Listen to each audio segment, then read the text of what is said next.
asalaamaaleykum yow Moussa Diop mi nekk DG Dakar Dem Dikk man naruma la woon a tontu sax bi ma jëkkee dégg sa première vidéo waaye bi nga dëggalaatee nag li nga wax yaa ko wax moo tax ma lay tontu vidéo bi dama bëgg ngeen arrêté seen réewande gi ngeen di jël di ko jëmee Touba. Touba la fa nekk amut feneen borom dëkk baa ñaan sunu borom ba mu dimbali ko defal ko loo xamante ni kenn du ko am. seen nguur gii ngeen nekk sax sëñ Bamba tax bu dul woon ak Sëriñ Tuubaa nit ku ñuul du fi yor nguur tubaab bi fii la dugg fuuta googu ngay wax ak feneen fu mu mënti doon fu ci ne tubaab bi daaneel na fa góor ñu dem ba réew mi lew nekk ci loxol Sëriñ Tuubaa maslaa tax kenn ku ci nekk la ci sa cër ñu jox la ko ngeen bëgg a fontoo waa Touba loolu duñ ko nangu.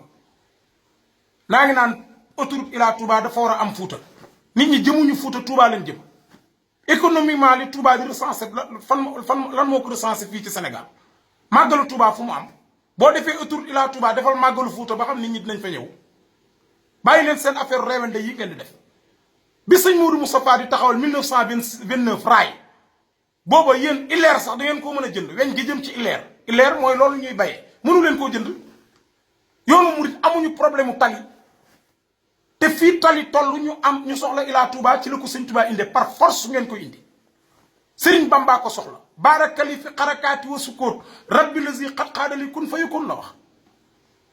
lu xewati dana ñëw waj al bihi daariye kal madina barakatan wa kaabatan masxuma lu amoon màkk dana ñëw Touba seen dëkk yi nag nii mu mel seen coxor gay tax dara du fa avancé et puis ngeen arrêté seen affaire yi ngeen di def